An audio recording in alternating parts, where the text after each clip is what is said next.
Hi hello నమస్తే welcome to Vihari. ఆయన ఒక ప్రజా వాగ్గేయకారుడు, తెలంగాణ ఉద్యమకారుడు. తెలంగాణ కారు సర్కార్ ఏదో ఇవ్వాలనో లేకపోతే ఇంకేదో ప్రలోభాలు పెట్టాలనో కాకుండా ప్రజల వైపు, ప్రజల కొరకు, ప్రజల మధ్యనే ఉంటూ ఇప్పటికీ ప్రజల పాటలు పాడుతున్న మరెవరో కాదు, నాటి నుండి నేటి వరకు దరువు అనే సంస్థను కూడా నిర్మించి దరువు అంజన్నగా పేరు పొందిన మన దరువంజన్న గారు మన స్టూడియోకి వచ్చినారు. అన్న నమస్తే. నమస్తేనే అన్న, ఉద్యమాభివందనాలు. ముందుగా అన్న. అంటే మీ గురించి మా విహారీ న్యూస్ ప్రేక్షకులకు చెప్పే ముందు అన్న మీ ప్రస్థానం, మీ ప్రాశస్తం అంతా తెలంగాణ ప్రజలకు ఎట్లాగో తెలుసు. ఎస్ మళ్ళొకసారి మేము విహారీ నుంచి మిమ్మల్ని గుర్తు చేసుకోవాలని, ఎందుకంటే అమరవీరులని, వాళ్ళ పోరాటాలని, వాళ్ళ త్యాగాలను కళ్ళతోటి చూసిరు, చేతులతోటి తాకిరు. ఎన్నో లాఠీ దెబ్బలు, కేసులు, ఎన్నో పోరాటాలు, ఇన్నేళ్ళ ప్రస్థానం. ఎస్ ప్రజల కోసం పాట ఎప్పుడు ఎత్తుకున్నారో బాల్యంలో, కానీ ఇన్నేళ్ల ప్రస్థానం నిర్విరామంగా నడుస్తున్నది. ఈ ప్రస్థానంలో ముందుగా అంజన్న పేరు వచ్చినప్పుడు నాకు ఒక పాట బాగా నచ్చుతుంది. ఆ పాట తర్వాత మనం మీ వివరాల్లోకి వద్దాము. తప్పకుండా. నాకు తెలంగాణ వచ్చిన తర్వాత తెలంగాణ ఉద్యమం లోపట్ల వీరులారా వందనం అని ఎంత గట్టిగా గర్జించిర్రో, తెలంగాణ వచ్చిన లోపట్ల వెంటనే మా బిడ్డలేడున్నారయ్యా, మీరు తెచ్చిస్తారా లీడర్ అయ్యా, ఇవాళ ఎక్కి కూర్చున్నావు కానీ మా లెక్కలేంది అని మీరు అడిగిన తీరు, మా బిడ్డల త్యాగాలు ఏంది అని మీరు అడిగిన తీరు అద్భుతం అన్న. ఒక్కసారి ఆ పాటతో స్టార్ట్ చేసుకుందాం. తప్పకుండా. రాచకొండ అన్న, నువ్వన్నా నీ రచనలన్నా నాకు చాలా ఇష్టము. బతుకమ్మ సంబరాలలో మనం మొదటిసారిగా ఫిజికల్గా అంటే మనకు ఒక ఇద్దరం కలవడం జరిగింది, కౌగులించుకోవడం జరిగింది, మాట ముచ్చట చెప్పుకోవడం జరిగింది, కంపపడి సీన్ పాట కూడా వినడం జరిగింది. ఆ రోజు చాలా నాకు సంతోషకరమైన రోజు అది. అదేవిధంగా మీరు ఏదైతే చెప్పినారో మా బిడ్డలు ఏడున్నారయ్యా, ఆ పాట యాడ్ చేసినప్పుడు ముఖ్యంగా కోదారు సీనుకు ఉద్యమాభివందనాలు తెలియజేయాలి. సూపర్. ఎందుకు చెప్తున్నట్టు, రచయిత పేర్లు ఏంది, గాయకుడు ఎక్కడికి వెళ్ళి వస్తాడు, రచయితని యాడ్ చేయాలి ఫస్ట్. ఈ రోజులలో జరుగుతున్న అందరు నేనే రాసిన అని చెప్పుకున్నట్టు మస్తు మంది ఉన్నారు, కానీ మన మాట అయిపు కాదు కదా, నాదే ఇంకా అపరిచి లెక్క అంటున్నాడు.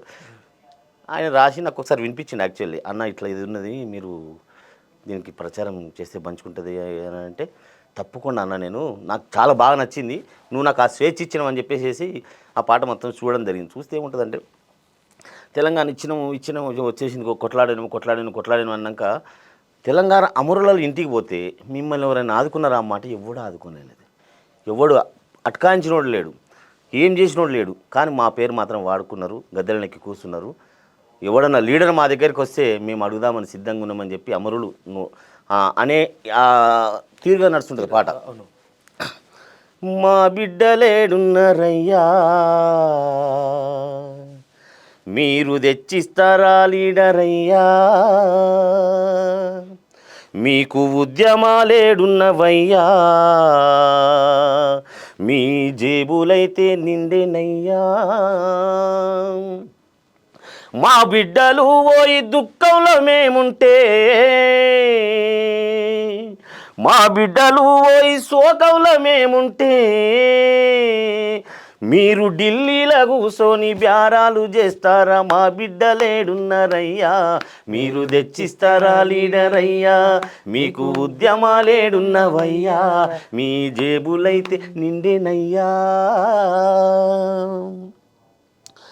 గుండె నిండా తెలంగాణ నిండి ఉన్నది నరనరానా, పోరు చేస్తానమ్మా అంటే వీర తిలకాన్ని దిద్ది పంపిస్తే, వీరుడై తిరిగొస్తాడంటే సచ్చిన శవమయ్యి తిరిగొచ్చినాడు, చచ్చిపోయినొల్లాను వీరులంటుండ్రు, సావమన్నట్టుగా తీరు చేస్తుండ్రు, ఒక్క నాయకుడల్లా చచ్చిపోయిండా, చెప్పు రమేష్ అన్న, ఒక్క నాయకుడల్లా చచ్చిపోయిండా, ఒంటి పూటన్నా తిండి మానిండా, మా బిడ్డలేడున్నారయ్యా, మీరు తెచ్చిస్తారా లీడర్ అయ్యా, మీకు ఉద్యమాలేడున్నవయ్యా, మీ జేబులైతే నిండేనయ్యా,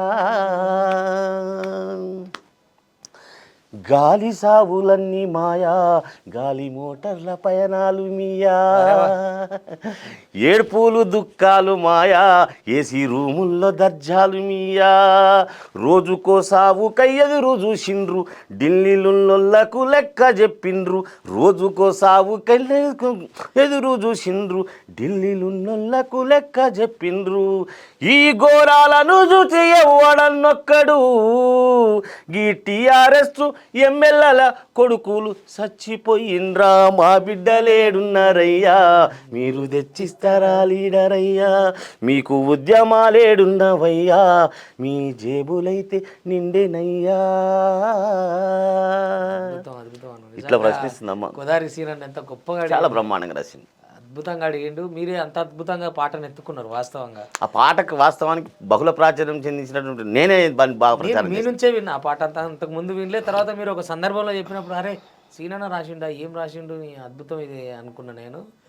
ఆ తర్వాత నిజంగానా ఎందుకు మిమ్మల్ని ప్రభుత్వం అంటే తెలంగాణ పోరాటం ఆశాంతమే కాక అంతకు ముందే అవును అసలు దరువు అనే సంఘం ఎందుకు పెట్టిరన్న? దరువంజన్నకి ఎట్లా మారిరు? యాక్చువల్ ఏంటంటే దరువు అనేది సిద్దిపేటలో మేము డిగ్రీ చేస్తున్నటువంటి సమయం లోపల అప్పుడు ఒకటి సంస్థను ఏర్పాటు చేయాలని చెప్పేసి కుంట శ్రీనివాసు, దరువు ఎల్లన్న, నేను ఇంకా చాలామంది, దమ్మని రాము, దమ్మని లక్ష్మణ్, ఇట్లా చెప్పుకుంటూ పోతే చాలామంది ఉన్నారు. యాక్చువల్లీ మేమందరం కూడా దళిత బహుజనానికి సంబంధించినటువంటి ఈ ఉద్యమాలలో తిరిగేటువంటి వ్యక్తులం అనమాట.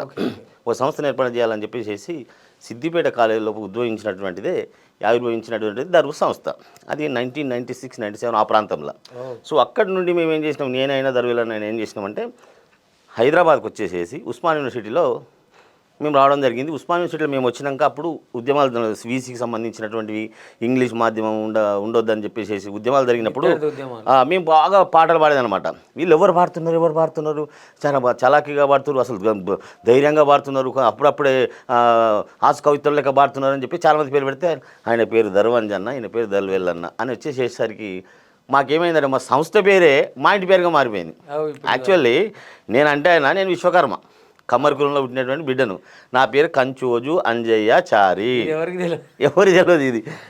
యాక్చువల్ ఏంటంటే చాలామంది కూడా యాక్చువల్ ఏమనుకుంటారంటే నేను మాదిగ బిడ్డను అనుకుంటారు, అంటే దరువు అనగానే మాదిగ బిడ్డ అనుకుంటారు. నాకు కూడా నేను కూడా గ్రేట్గా ఫీల్ అవుతుంటాను. నేను ఆదిజాంబవంతుని వంశంలో పుట్టినటువంటి ఫీల్ అవుతుంటే నేను అట్లనే అందరూ చాలా ఇప్పటి వరకు కూడా 90% ఆఫ్ ద పీపుల్కి నేను మాదిగానే తెలుసు. చాలా మందికి అంటే కళాకారులు అనగానే నేను కూడా తెలియదు, చాలా మందికి అట్లే అనుకుంటారు. అదే కానీ ఇప్పుడు అదొక మానియాలాగా మోపైంది. అది ఇప్పుడు అది అప్పుడు వేరుంటుండే, ఇప్పుడు ఇంకా వేరే వైపు మారిపోయింది అదంతా ఇప్పుడు. అయితే అట్లా వచ్చిందే దరువు అనేది, అట్లా ఉద్భవించడం జరిగింది. దరువులో ఉన్నప్పుడు మీకు అంటే దర్వంజనకు పేరు తెచ్చిన పాటను, దర్వంజనకు పేరు తెచ్చిన పాటలు అంటే వీరులారా వందనం 2007లో పృథ్వీరాజ్ యాదవ్ అని ఉంటుండే అనమాట. ఆయన మా అధ్యక్షుడు ఉంటుండే, తెలంగాణ క్రాంతిలో అన్నప్పుడు ఉంటుండే. అందులో మీ అందరం సభ్యులు ఉంటుంటే నేను స్టేట్ కార్యదర్శిగా పనిచేసిన. దరువు సామాజిక సంస్థ అని పెట్టి దరువును కూడా రిజిస్ట్రేషన్ చేయడం జరిగింది. ఆ టైం లోపల మేము ఒక 1969లో ఎవరైతే చనిపోయినరో వాళ్ళకి సంబంధించినటువంటి ఒక పాట తీసుకురావాలని చెప్పేసి నేను, దరువెల్లన్న ప్లస్ పృథ్వీరాజ్ అన్న ప్లస్ దమ్మని లక్ష్మణ్, ఇప్పుడు ఎస్పీగా ఉన్నటువంటి భాస్కర్ అని ఇప్పుడు ఎస్పీగా పనిచేస్తుంది పోలీస్ డిపార్ట్మెంట్లో. మేమందరం ఒక చర్చ చేసి ఆ చర్చ ద్వారా పుట్టుకొచ్చిన పాటనే వీరులారా వందనం, ఒక భాగవతం సంబంధించిన ఒక పాటను తీసుకొని దాన్ని ఎల్లన రాయడం జరిగింది. దాన్ని గాత్రం చేసి నేను చేయడం జరిగింది. ఆ పాట పాడడం వల్ల నిజంగా నా జన్మ ధన్యమైంది అనుకోవచ్చు. ఖండాంతరాలు దాటిపోయినటువంటి పాట అది. వీరులారా వందనం విద్యార్థి అమరులారా వందనం, పాదాలకు మా త్యాగదనులారా మరచిపోము మేము, మా త్యాగదనులారా మరచిపోము మేము, గుండెల్ల గుడి గడతం పోరు దండం బెడతం, వీరులారా వందనం విద్యార్థి అమరులారా వందనం పాదాలకు. ఎంత మంచి పాట అంటే ఆ విధంగా ఇప్పుడు ఏమి అప్పుడు తెలంగాణ ధూమ్ధాములు జరుగుతున్నప్పుడు ఈ గణపతి ప్రార్థన కదా ఏదైనా ప్రోగ్రామ్ స్టార్ట్ చేసేటప్పుడు గణపతి మంత్రం చదివినట్టు మంగళారతి చదివినట్టు ఏదైతే దుర్గాష్టమి చదివినట్టు ఇది కూడా ఖచ్చితంగా ప్రతి ధూమ్ధాంలో ప్రతి జగర పాటలు అనమాట. అవునవును.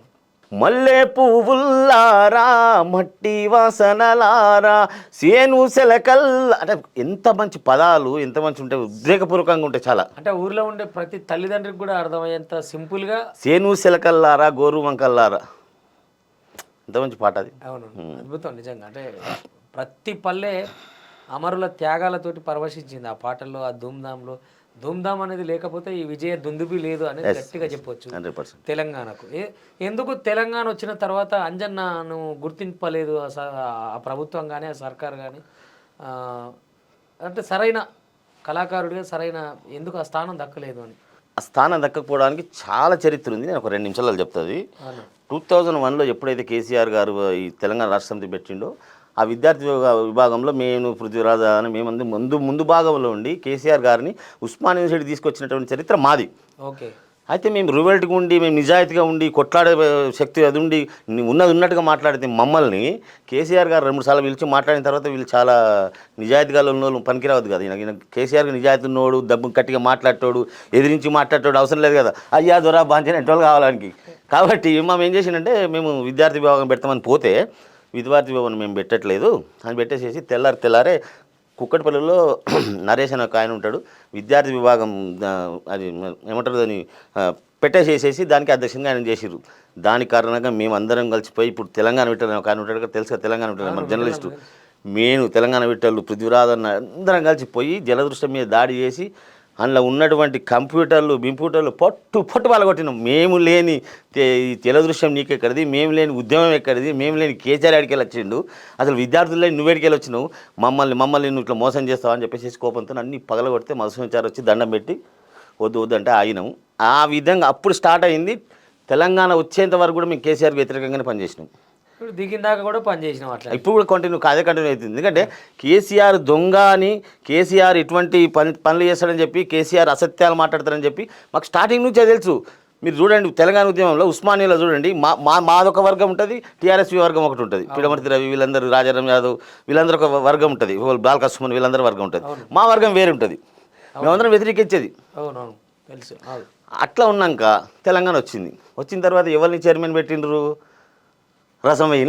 రసమయ్య అంటే ఏమి ఇంకా తెలుసు కదా. ఇక రసమయ్య ఉన్నాక నాకు ఇస్తే నేను రసమయ్యకి పక్కన సీట్ కూర్చుంటే నాకు కూడా ఒక సీట్ వేయాలి.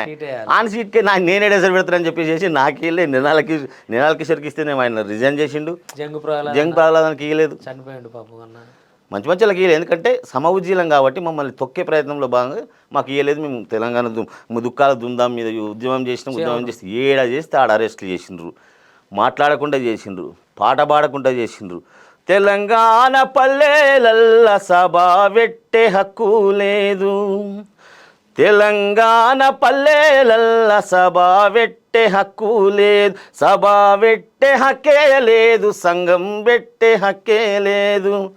ప్రజాస్వామ్య తెలంగాణకై కళాకారులంతా అరే జట్టు గట్టినారు రో కళాకారులంతా అని పాట అప్పుడు 1996లో మన రాణా ప్రతాప్ ఫంక్షన్ హాల్లో అంబర్పేటలో ఉంటుంది, అక్కడ వాడిన పాట ఇది.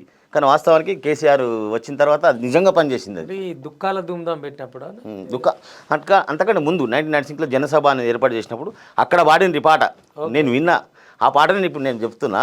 అవును, అంటే కానీ కళాకారులకు జాబులు వచ్చిన తర్వాత ఇప్పుడు వచ్చిన ప్రభుత్వం తీసేయలేదు. సరే అంతవరకు బాగుంది, తీసేస్తారని భయపడ్డారు ఎట్లనో. కానీ మేము పనిచేసినాం, మాకు కూడా ఉపాధి కావాలి అంటే ఆ గౌరవ ఉద్యోగం ఏదైతే ఉందో తెలంగాణలో కొట్లన్నా మాకు కూడా కావాలని చాలామంది కళాకారులు తిరిగిండ్రు. అయినా 10 ఏళ్ళు వాళ్ళ ప్రయాస ఒట్టిదే అయింది.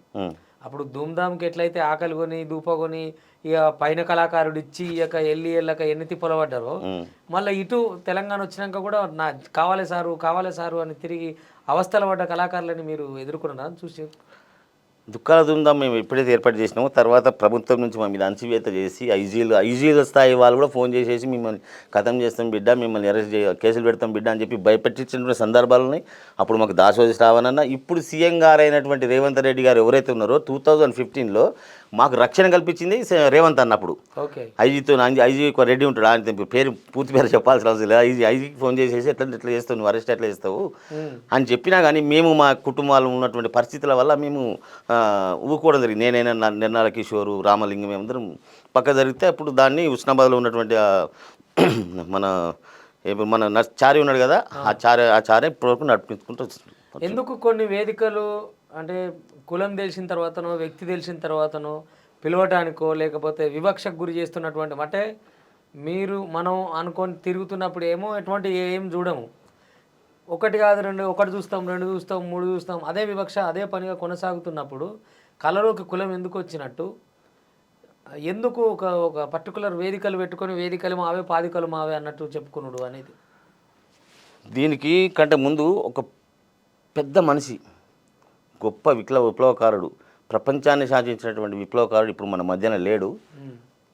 ఆయన మా ఉస్మానియా యూనివర్సిటీ హాల్ నెంబర్ 57 సాక్షిగా ఒక సభలో ఏం చెప్పిండంటే, బీసీలు అనేటోళ్ళు దళితులను తొక్కుతున్నారు, దళితులకు ప్రధాన శత్రువులు లోరా అంటే బీసీలు అన్నాడు ఆయన. అబ్బా, మేమేమన్నా యుద్ధం చేయాల్సి ఉంటే, మేమేమైనా కొట్లాడ పెట్టుకోవాలనుకుంటే అది బీసీలతోనే ఉంటుంది, మేము అగ్రవర్ణాలతో పెట్టుకోము, మేము మాకు ప్రధాన శత్రువులు బీసీలు అని చెప్పిండు.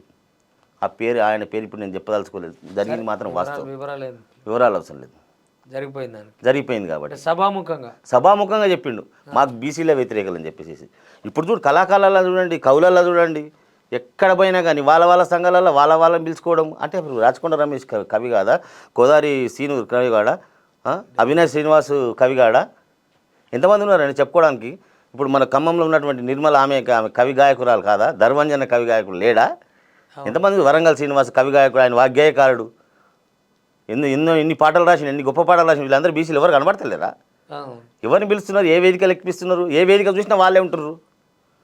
అంటే మనకు అటువంటి వివక్ష మనకు ఉండదు, మన పట్ల వాళ్ళ వివక్ష ఉందేమో కానీ మనకు ఉండదు అటువంటిది. ఇది ఎట్లా ఎందుకు స్టార్ట్ అయినట్టు, ఎందుకు ఎట్లా సమస్య? వాళ్ళు ఏమో మరి వాళ్ళ అస్తిత్వాన్ని కోల్పోతున్నామని బాధపడుతున్నారా, మరి ఏమవుతుందో అర్థం కావట్లేదు. మనకైతే మనమైతే శత్రువులేం కాదు. నేనే చెప్తున్నా కదా నా దరువు అంజన్న అంటే నేనే ఒక మాది అని చెప్పుకున్నా నేను ఆల్రెడీ అన్నారు, చెప్పుకున్నాం, తిరిగినాం. దానికి ప్రత్యక్ష సాక్ష్యం ఏంటంటే 2000 పీరియడ్లో ఎస్సీ ఎస్టీ సంఘంలో నేను ఒక వైస్ ప్రెసిడెంట్, నేను ఒక మన కార్యవర్గ సభ్యునిగా పనిచేసిన, కానీ నేను కాదు.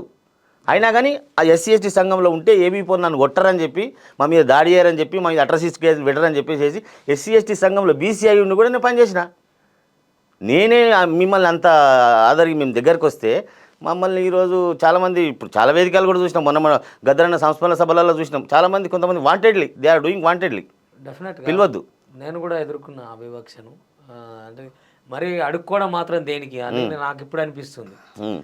మీరు ఇస్తే అర్హత, మీరు చెప్తే కవి, లేకపోతే కాదా, మీరు తయారు చేస్తే అయినామా, మీరు చెప్తే ఆగుతుందా, ఏదాగదు. ఎందుకనంటే కళ అనేది ఒకరి దగ్గర ఆగేది కాదు, దాగేది కాదు. కాబట్టి సరే, రేపెట్లున్నా నేను అది మీకు జరిగినది కూడా నేను చాలాసార్లు చూసిన. మరి ఇది ఒక్కరి వ్యక్తిత్వం అంటే ఒకరి అస్తిత్వం కోసం చేసుకునేదా, లేకపోతే రేపటి ఈ ఐక్యతను విచ్ఛిన్నం చేసేదా తెలియదు. కానీ ఇప్పుడు తెలంగాణ ఉద్యమాన్ని తీసుకుంటే రమేష్ అన్న, తెలంగాణ ఉద్యమానికి బాటలు వేసింది, తెలంగాణ సిద్ధాంతాన్ని రాసింది, తెలంగాణ ఇట్లా ఉండాలని చెప్పింది, భారతదేశం ఇట్లా ఉండాలని చెప్పింది the great Maharaj Veeran is belongs to Vishwakarma. అవునవును. తెలంగాణ జాతపితగా మనం పేరు చెప్పుకుంటున్నటువంటి Jayashankar sir belongs to Vishwakarma.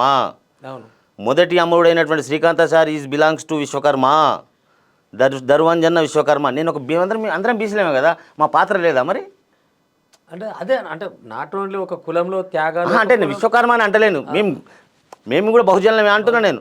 అదే అట్లే, అంటే కులానికి ఒక మహానుభావుడు ఉంటాడు, మనం దాన్ని తప్పుపట్టం. కానీ ఐక్యత అనేది మనమే విచ్ఛిన్నం చేసుకుంటే, వేదికలు అనేటివి మనమే ఏదో పెద్ద పనిచేసేసుకుంటే ఎట్లా అనేది ఒక ఆలోచన. నిజంగా అదే వాళ్ళ నుంచి ఐక్యత అంటే మన పట్ల వివక్ష అనేది చేయడం అనేది అక్కడి నుంచి స్టార్ట్ అయింది తప్ప, మనం ఎప్పుడు కూడా దళితులను మనం దగ్గర తీస్తున్నాం తప్ప, వాళ్ళతో ఉన్నాము, మనమే మాదిగీకరణ చెందినామని చెప్పినాము, ఎర్రభూపాలతో తిరిగినాము.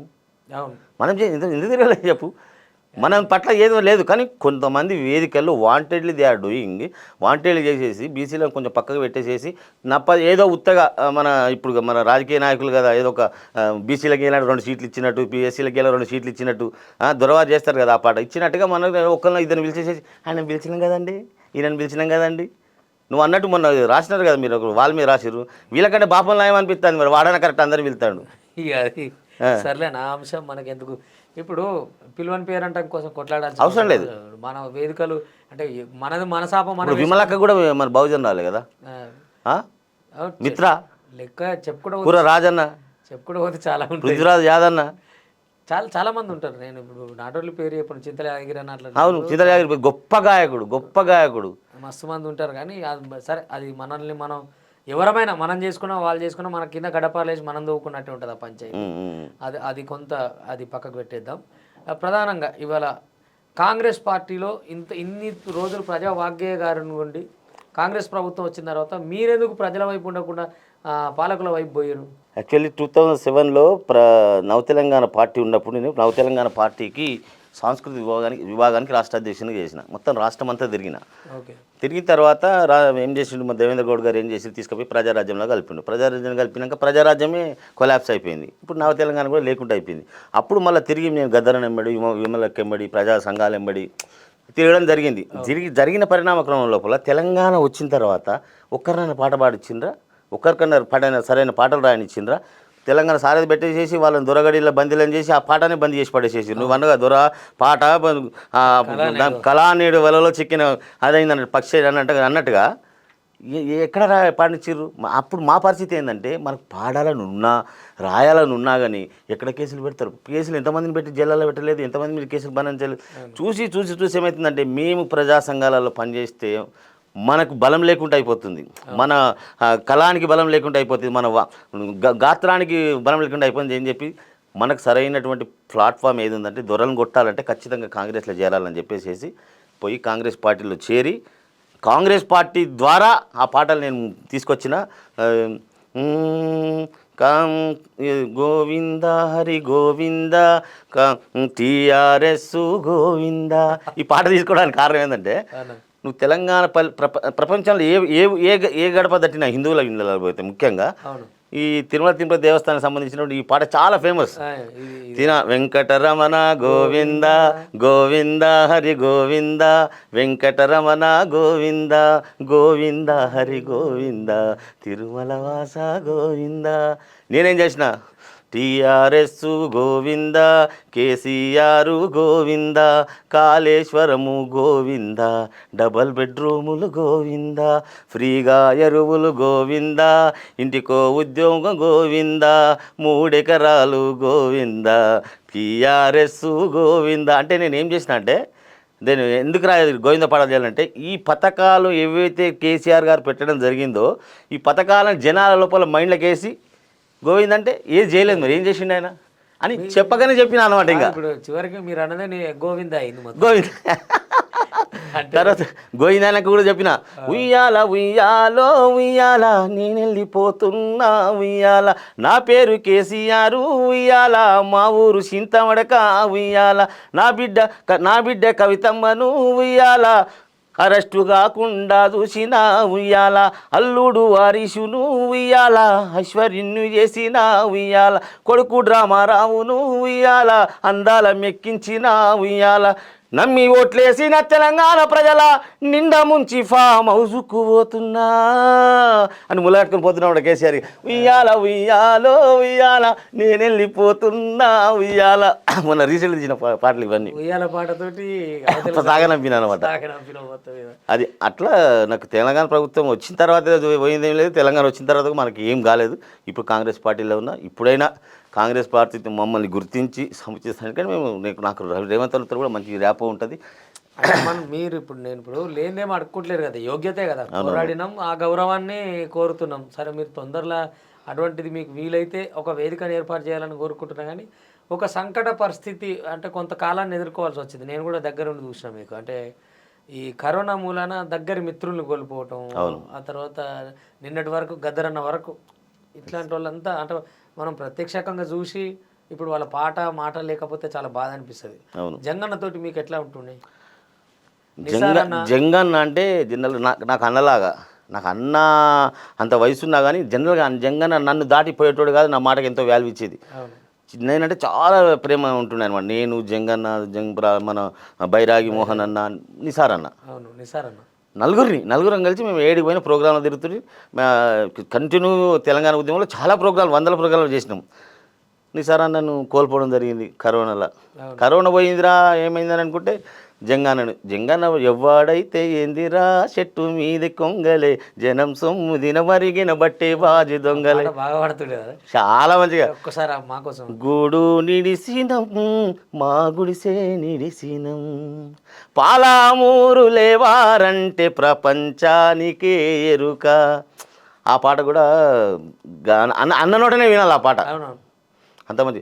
ఎవడైతే ఎందిరో చెట్టి మీది కొంగలే జనం సొమ్ము దినమరిగిన బట్టే బాజి గొంగలే కమ్మ గుర్తొస్తలేనా కానీ ఆ పాట మన బైరాగన్న గారు రాయడం జరిగింది. జంగన్ అంటే ఇక ఆ పాట బ్రాండ్ జంగ్ అనే క్యాసెట్లో ఏదైతే జంగ్ అనే క్యాసెట్ పేరుని తన ఇంటి పేరుగా మారిపోయింది. ఇప్పుడు దరువు మీకు అయినట్టు ఆయనకు బైరాగి కూడా బైరాగి పేరు చంద్రమోహన్. యాక్చువల్లీ ఆయన పేరు కూడా బైరాగి, ఆయన పేరు బైరాగి అయిపోయింది. ఆయన బైరాగి, అటు జంగు ఇటు దరువు. అటు నిసారన్నది కూడా నిసార్ పేరే. తింటున్న కంచాన్ని గుంజుకుంటున్నారు. ఓ ఆయన పాటలు ఒక్కటి రెండు కదా, సముద్రం ఆయన వెలికి తీస్తే ఇంకా అసలు మనం అందుకొని పండు వెన్నెలలోన వెన్నెలలోన ఆడేటి అటలే మాయే. ఆ పాటనే తెలంగాణ ఉద్యమానికి ఊతమిచ్చింది అనుకోవాలి. యాక్చువల్లీ ప్రతి కళాకారుని నోట విన్నాం ఆ పాటను.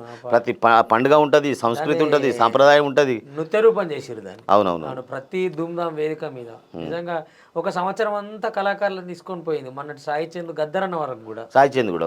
గద్దరన్న మీకు ఎట్లా ఉండేది? గద్దరన్న మాకు కంటే కూడా నాకు విమలక్కతోనే ఎక్కువ పరిచయం. యాక్చువల్లీ గద్దరన్న 1996 ఆ ప్రాంతంలో కూడా తెలంగాణ చైతన్య వేదిక మీద సిద్దిపేటలో మేము పనిచేసినప్పుడు నా అదృష్టం ఏంటంటే నేను బెల్లి లలితకు కోరస్ ఇచ్చే భాగ్యం నాకు దక్కింది.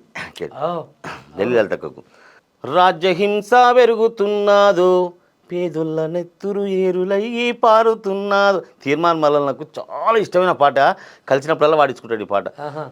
పేదోళ్ళ నెత్తురు ఏరులయ్యి పారుతున్నాదో రాజ్యహింస పెరుగుతున్నాదో పేదోళ్ళ నెత్తురు ఏరులయ్యి పారుతున్నాదో ముక్కు ముఖము తెలియని పోరగాళ్ళ పట్టుకొని చెట్టుకు యాలాడదీసి పట్టు పట్టు గాలుస్తుంటే ఎట్లా నాశనమైపోతారో దొంగ కొడుకులు ఎట్లా నాశనమైపోతారో.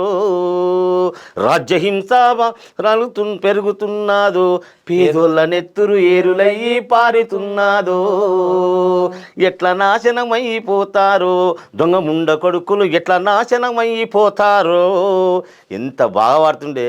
తాగబోతే నీళ్లు లేక తుమ్మెదాలో తడి గొంతులారిపాయే తుమ్మెదాలో బిందెలెనుక బిందెలాయే కోసు దూరం లైనులాయే పాతాళం గోతిలోన యాతమన్నా నీళ్ళు రాక కొట్టి కొట్టి యాష్టకొచ్చే పేగులన్నీ మీదికొచ్చే మంచి నీళ్లకు ఉప్పు నీళ్లకు తుమ్మెదాలో కొట్టుకూరే దినాలొచ్చే తుమ్మెదాలో. ఆ పాట కూడా చాలా వాడుతుండే. చాలా అసలు మామూలు కాదు. ఆమె కోరస్ ఇయ్యాలంటే ఇక మన పానమంతా పెడితే అంత ఆ స్థాయిలో వాడుతుంది అనమాట. అప్పుడు కూడా గద్దరన్న తెలంగాణ జనసభ ప్రోగ్రామ్స్కు పీకేఎం ప్రోగ్రామ్స్కు మేము పోతుంటే అప్పుడు గద్దరన్న ఉండి తర్వాత విమలక్క కూడా ఎక్కువ బాగా తిరిగింది. అరుణోదయ సంస్థలో పనిచేయలేను కానీ నేను నా విద్యార్థి విభాగంలోనే ఉంటూ ప్రజా సంఘాలను ఉంటూ తెలంగాణ కళల గాలాల వేదికను పెట్టేసేసి అక్క పెట్టే ప్రోగ్రామ్స్ కానీ అక్క పెట్టే బహుజన బతుకమ్మ ప్రోగ్రామ్స్ కానీ బాగా సపోర్ట్ చేస్తూ మేము తిరిగి వాడే పాటలలో మీకు నచ్చేది? సినుకు సినుకు నీలన పడితే చిత్రమైన వాసన అది మల్లెల గంధం అవునో కాదో మట్టి పిల్ల వాసన మట్టి పిల్ల వాసన సినుకు సినుకు చిత్రమైన వాసన అది మల్లెల గంధం అవునో కాదో. ఎంత మంచి పాట అది, మట్టి పిల్ల వాసన. అంటే నిజంగా మన ఊళ్ళల్లో వర్షం పడ్డప్పుడు వానకాలంలో ఆ మట్టి నుండి వచ్చే వాసన అసలు ఈ అరబ్ కంట్రీ పోయినా కానీ వాడు సుగంధ ద్రవ్యాలలో కూడా దొరకదు. అద్భుతం ఆ సాంగ్ కూడా నిజంగా. అంటే ఇంకొకటి అన్న, పాటల్లో ప్రజా పోరాటాల్లో ఇంత ఆనందం నిండుకొని ఉన్నప్పుడు, ఇంత శక్తి మనకున్నప్పుడు ఎందుకు ఒక రాజకీయ వేదికల్ని కళాకారులు తీసుకోవాలి? అంటే రాజకీయ వ్యక్తి ఎట్లయిపోతుందంటే ఇప్పుడు గద్దరన్న తీసుకోండి. గద్దరన్న కూడా బుల్లెట్ ద్వారా రాదు, ఖచ్చితంగా ఓటు ద్వారానే వస్తుందని చెప్పి ఏదో బాబాసాహెబ్ అంబేద్కర్ గారు చెప్పిండ్రో అంతమంది మహానుభావుడే రాజకీయాల వైపు రమ్మని చెప్పినప్పుడు మనం కొట్లాడతాము చేస్తాము. కానీ అటు బుల్లెట్టా ఇటు ఓటా బ్యాలెట్టా నిర్ణయించుకోమని చెప్పిండు. అంబేద్కర్ ఏమన్నాడు బ్యాలెట్ అని చెప్పిండు. అవును. మరి బుల్లెట్ల వైపు వెళ్ళిన వాళ్ళు కూడా బ్యాలెట్ బ్యాలెట్ వైపు వచ్చిన వాళ్ళు ఉన్నాక కొంతమంది కూడా వాళ్ళను ఆదర్శంగా తీసుకుంటారు కదా. అనుభవంలోకి వెళ్తే ఇప్పుడు నువ్వైనా నేనైనా ఇన్ని ఉద్యమాలు చేసి అనుభవించి కూడా ఏమున్నది, ఖచ్చితంగా అక్కడ పోతేనే మనకి ఎంతో కొంత మనం ప్రజలకు సేవ చేయాలన్నా, ప్రజల నుండి మనం ప్రజలకు ఏది కావాలని మనం అందించాలన్నా కానీ మనకు ఖచ్చితంగా ఓటు ద్వారా రాజ్యాధికారం ఉండాలి. రాజ్యాధికారంలో ఒక పవర్ ఉంటే, మన చేతిలో ఒక అధికారం ఉంటే మనం పేద ప్రజలకు సహాయం చేయగలుగుతాం. మన చేతిలో ఏం లేనప్పుడు వాట్ వి ఆర్ డు అంటే సేమ్ థింగ్ ఇంకొకటి ఉంటుందండి ఇక్కడ. ఇప్పుడు ఆవేశంగా అంటే ఇప్పుడున్న కాలానికి ఇప్పుడు మాట్లాడతాం గట్టిగా, ఒక 10 ఏళ్ళ తర్వాత ఆ పరిస్థితి ఉండదు. అది మారినప్పుడు కొంతమంది అర్థం ఉండి లేని వాళ్ళు ఏం చేస్తారంటే, అప్పుడు నువ్వేం చెప్పినావు ఇప్పుడు ఏం చెప్తున్నావు అంటే, అప్పుడున్నది అప్పుడు చెప్పినరు, ఇప్పుడున్నది ఇప్పుడు చెప్పాలి. అప్పుడున్నదే ఇప్పుడు చెప్పాలంటే ఎట్లా చెప్తావు? ఇప్పుడు ఒక సామెత ఉంటుంది కదా, ఒక మేధావి అంటోడు మౌనంగా కూర్చుంటే రాజ్యానికి ఎంతో చేయటని చెప్తారు వాస్తవానికి. ఇప్పుడు మనలాంటి వాళ్ళే రాజ్యాధికారంలో లేకుంటే, చట్టసభలో లేకుంటే చదువుకోనోడు, రౌడీలు, దొంగలు, కూనీ చేసేటోళ్ళు అందరూ పోయి చట్టసభలు ఉంటే ప్రజాస్వామ్యం ఎట్లుంటుంది? ఇంకా మరి కాంగ్రెస్ పార్టీ ఏమాత్రం న్యాయం చేస్తుందని నమ్ముతున్నారు? కాంగ్రెస్ పార్టీ ఇప్పటి నుంచి కాదు, ఇందిరమ్మ పాలన నుంచి మొదలుకోండి, రాజీవ్ గాంధీ నుంచి మొదలుకోండి, ఇప్పుడు మొన్న ఉన్న సోనియా గాంధీ నుంచి మొదలుకోండి, వాళ్ళు ఎప్పుడు కూడా అధికారం వైపు ఎప్పుడూ చూడలేదు. వాళ్ళు అధికారంలో ఉండకుండా వాళ్ళని వేరే వాళ్ళని పెట్టేసేసి, సోనియా గాంధీ ఎప్పుడన్నా ప్రధానమంత్రి అయిందా? కాలేదంటే అర్హత లేదని. అర్హత లేదు. అందుకే అర్హత లేదా మీకు? ఇప్పుడు మనకి ఎంత ఓటు హక్కు ఉంటే చాలు, అవును, ప్రధానమంత్రి కావచ్చు. కాదు ఆమెను అంటారు. ఇప్పుడు మన ఇండియన్ పౌరురాలు అయినప్పుడు, ఇండియన్ ఆయన చేసుకున్నప్పుడు ఎందుకు ఆమె అనర్హురాలు అవుతుంది? కాకపోతే వీళ్ళు బట్టగాల్చి మీద వేయడం తప్ప వేరేది ఏం లేదు. ఇప్పుడు రాహుల్ గాంధీ కూడా మల్లికార్జున ఖార్గే గారిని పెట్టడం జరిగింది. అవును, ఇట్లా ఆ విధంగా వాళ్ళకు ధనదాహం ఏం లేదు. ఖచ్చితంగా ఇప్పటికి కూడా చూడండి, మీరు ఇందిరమ్మ పెట్టినటువంటి ఇండ్లే ఇప్పటి వరకు ఉన్నాయి. కానీ టీఆర్ఎస్ ప్రభుత్వం పెట్టిన డబుల్ బెడ్రూమ్లు ఎన్ని ఉన్నాయండి? కాబట్టి కాస్తో కూస్తో ప్రజలకు మేలు కలగాలంటే బీజేపీ మద్దతత్వ పార్టీ, టీఆర్ఎస్ దొరల పార్టీ, ప్రజల పార్టీ ఏదైనా ఒకటి ఉంది కాస్తో కూస్తుంటే కాంగ్రెస్ పార్టీ రెడ్ల పార్టీ అని కూడా అంటారు కదా. కాంగ్రెస్ రెడ్ల పార్టీ అని అంటారు వాస్తవమే. కానీ అందులోనే సామాజిక న్యాయం ఉన్నది, అందులోనే ప్రజాస్వామ్యం తులతూగుతూ ఉంటుంది, అందులోనే కనీసమైన నాయకుడు. ఇప్పుడు మేము వచ్చిన కొన్ని రోజులు ఇప్పుడు మంత్రివర్గం చూసుకోరా ఎంతమందికి ఇచ్చినాం మనం? ఇప్పుడు అంటే ఈ నెల 2 నెలలు పోయినసారి కేసీఆర్ ప్రభుత్వంలో ఒక్కొక్క మహిళ కన్నా మంత్రి పదవి ఇచ్చిండా అండి? మేము సీతక్కకి లేదా?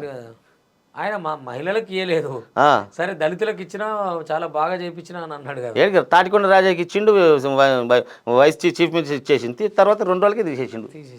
ఆయనకి కళ్ళ దొరకు మదంకారం ఉంటుంది కదా, అది చూడలేకపోయిండు. దళితులు ఉంటే చూడలేకపోయిండు, తీసేసిండు. ఇప్పుడు మేము ధన సీతక్కకి ఇచ్చినాము.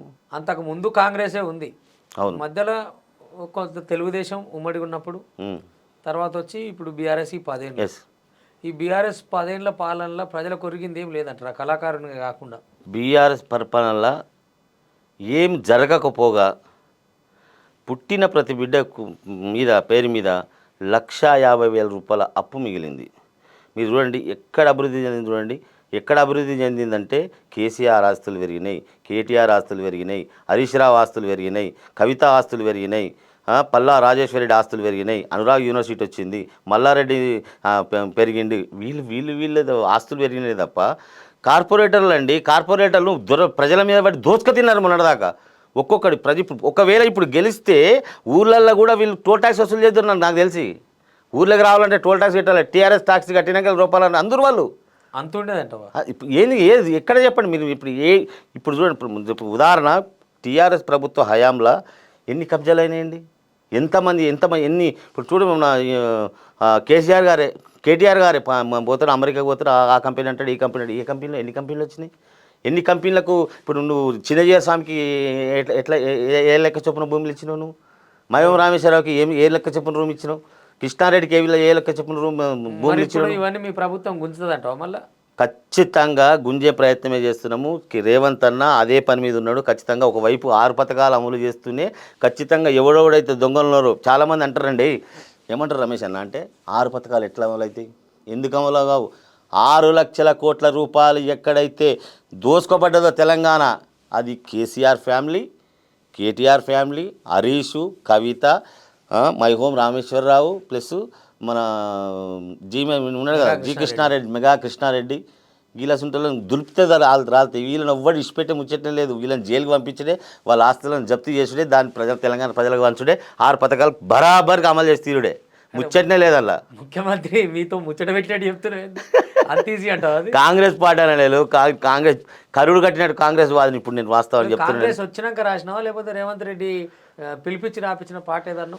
యాక్చువల్ ఏంటంటే దానికి అప్పుడు రేవంత్ అన్న తెలుగుదేశంలో ఉండే బండ్రు శోభ కానీ మనకు మంచి పరిచయం. బండ్రు శోభకు మీకు కూడా తెలుస్తుంది. ఇప్పుడు కాంగ్రెస్లో ఉంది.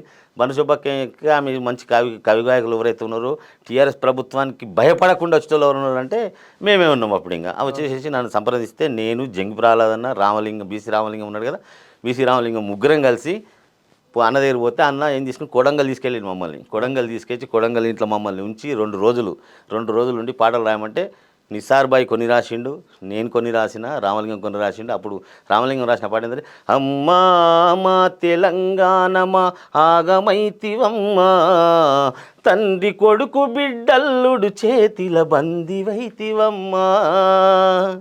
ఎంత మంచి పాట. దొరల గడీలను కూల్చివేసిన చరిత్ర నాడు, దొరల గడీలను కూల్చివేసిన చరిత్ర నాడు, దొరల గడీలే రాజ్యమేలిన దరిద్రమీనాడు, అమ్మా మా తెలంగాణమ ఆగమైతివమ్మా, తండ్రి కొడుకు బిడ్డల్లుడు చేతిల బందివైతివమ్మా. ఆ పాటలు వచ్చినాక బయటకు ఎవడు రాసిండు అని చెప్పి రసమీ బాలకిషన్ ఎంక్వైరీల మీద చేసి ఏం బిక్కిండు, ఏం చేస్తావా రసమీ బాలకిషన్? వాడు నన్ను తిట్టే, నేను వాడిని తిడితే నా మీద వాడు కేసులు పెట్టి, నేను వాడి మీద కేసులు పెడితే నన్ను కిడ్నాప్ చేసే ప్రయత్నం చేసి అయినా ఏం చేసిండు? అంతేనయ్యా? అబ్బో మామూలు తిట్టిన రసమీ బాలకిషన్. ఆయన పట్టు ఆడెన్ని తిట్టినో నేను అన్ని తిట్టినా. ఆయనకి నోరు లేదు కదా, నాకు కూడా నోరు ఉంది కదా. పర్సనల్ పంచాయతీ పర్సనల్ పంచాయతీ నాకేం లేదు. నువ్వు దుఃఖాలు ఉందా, నువ్వు ఎట్లా పెడతావు? ఆయనకి ఏం అప్పుడు ఏం చేసినట్టు ఆయన కోపం ఎందుకంటే, లింగమాని నిన్ను నమ్ముకుంటే, లింగమాని నిన్ను నమ్ముకుంటే లంగవై పోతివుర లింగో, లింగమాని నిన్ను నమ్ముకుంటే లంగవై పోతివుర లింగో అని రసమై బాలకిషన్ మీద పాడవాడిని. అది కేసీఆర్ మీద ఆయన వాడిండు. ఆయన తుపాకీ ఆయనకు పెట్టేసేసి పాడినామన్నట్టు. అంగిడిసి గొంగడేసినవు, దుముదాముతో దుంకులాడినవు, పరదెనక బేరమాడినము, నిన్ను నమ్ముకున్న వాళ్ళను నిండ ముంచి పోతిరలింగో, నీతి తప్పిన రసమై లంగో. మీరు వాడిలా పాడితే వాడికి తాగి మొత్తం అవుట్ అయిపోయి మొత్తం ఫిజులని ఎగిరిపోయి ఎవడి అంజిగాడు ఎట్లా వాడుతున్నా చెప్పి నాకు ఫోన్ చేసి నేను తీసేస్తా అంటే ఓ 1,00,000 మంది నీ మహామహాలు చూసినాము, నీతో ఏం కాదని చెప్పేసి ఆయన ప్రభుత్వ హయాంలో ఉండే, వాళ్ళ ప్రభుత్వంలో ఉండే అయినాగానే ఎదిరించిన నేను. గ్రేట్. ఇప్పుడు ప్రజలు మనం బుద్ధి చెప్పిల్లా, సాగనంపినరా, అంతే ఉంటుంది. సరే, ఇప్పుడు కాంగ్రెస్ ప్రభుత్వం, మీరు నమ్ముకున్న కాంగ్రెస్ ప్రభుత్వం ఇప్పుడు రాజ్యంలో ఉంది. ఇప్పుడు ఏం చేస్తానంటుంది కళాకారులకు? అలా ఇప్పటివరకైతే తెలంగాణ మన కాంగ్రెస్ ప్రభుత్వం కళాకారులకు సంబంధించిన ప్రస్తావన తీసుకురాలేదు. ఓకే. ఏదైతే తెలంగాణ సాంస్కృతిక సాధన అనేది ఉందో దాన్ని ఎక్కడ కూడా డిస్టర్బ్ చేసి చేయలేదు. కొద్ది రోజుల తర్వాత మాకు అడిగితే నేను కొంతమంది పెద్దలకి ఇచ్చినటువంటి నా సలహా, ఒక ఉద్యమకారునిగా ఒక కళాకారుని నేర్చిన సలహా ఏంటంటే, సరే అంజనా, ఇప్పుడు అదంతా ఓకే, మీ పోరాటాలు ఇది ఓకే. ఇప్పుడు ప్రత్యేకంగా కాంగ్రెస్ ప్రభుత్వం ప్రజలు ఆశీర్వదించారు, ప్రజలు ఓట్లు వేసారు, ఇక ఎట్లా అనుకున్నారో మొత్తానికి కారు ప్రభుత్వాన్ని ఇంటికి పంపించి కాంగ్రెస్ పట్టం కట్టారు. ఈ కాంగ్రెస్ ప్రభుత్వం కళాకారులకు ఏం చేస్తుంది? మీరు కాంగ్రెస్ పార్టీగా ఉన్నారు కాబట్టి గ్యారంటీగా ఏమైనా చెప్పగలుగుతావా? ఖచ్చితంగా కళాకారులకు తోడ్పాటునిస్తుంది, గూడునిస్తుంది, నీడనిస్తుంది కాంగ్రెస్ ప్రభుత్వం అనే నమ్మకం నాకున్నది. కాంగ్రెస్ ప్రభుత్వం వచ్చిన తర్వాత అందరూ ఏమనుకున్నారంటే సంస్కృతి సారాన్ని తీసేస్తారు, ఆ కళ్ళులన్నీ పోతాయి అని అనుకున్నారు యాక్చువల్లీ. కానీ ప్రభుత్వం వాళ్ళని ఇక్కడి వరకు కూడా వాళ్ళు ముట్టుకోవడం కూడా కాలేదు, వాళ్ళ పనులు వాళ్ళు చేస్తారు. డిపిఆర్ జీతం ఒక్క నెలదే పడ్డదట, ఇతల నుంచి లేదని అంటున్నారు కదా. యాక్చువల్లీ అక్కడ పాత ప్రభుత్వంలో ఉన్నటువంటి అక్టోబర్ నుంచే ఉద్యోగాలు వాళ్ళే. యాక్చువల్లీ అక్టోబర్, నవంబర్, డిసెంబర్ ఎప్పుడైతే ఎన్నికలైనాయో 3 నెలల జీతాలలో ఒక్క నెల కూడా వేయకపోతే మన వాళ్ళు వచ్చిన తర్వాత 1 నెలల జీతం వేసిండ్రు. ఇప్పుడు ప్రభుత్వం వచ్చిన తర్వాత ఏదైతే డిసెంబర్ తర్వాత ఉందో అవి కంపల్సరీగా వేస్తారు. ఖచ్చితంగా న్యాయం జరుగుతుంది. అయితే నేనేమంటున్నా అంటే, నాకు కొంతమంది పెద్దలు, కాంగ్రెస్ పెద్దలు కళాకారులకు ఏం చేస్తే బాగుంటుందని చెప్తే, టీఎస్ఎస్ అనేది రసమయ్య గాయనం దుర్మార్గంగా చేసేసేసి చాలామందిని ఇబ్బంది పెట్టేసేసి దాన్ని మురికి కంపల్ చేసినటువంటి వాస్తవం అన్న అందులో ఒక 200 మంది కళాకారులు బేకార్ కళాకారులు ఉన్నారు. అసలు పాట పాడరాదు, ఆట ఆడరాదు, తబలా కొట్టరాదు, తాళం కొట్టరాని ఉన్నారు. వాళ్ళందరినీ తీసేయాలి. తీసేసిన తర్వాత బయట ఒక 300-400 మంది కళాకారులు మంచి కళాకారులు ఉన్నారు. వాళ్ళందరినీ ఇక్కడ భర్తీ చేసేసేసి ఈ ఉన్న 600-700 మంది కళాకారులు అవుతారు కదా, 600 మంది కళాకారులను పర్మనెంట్ చేయాలి.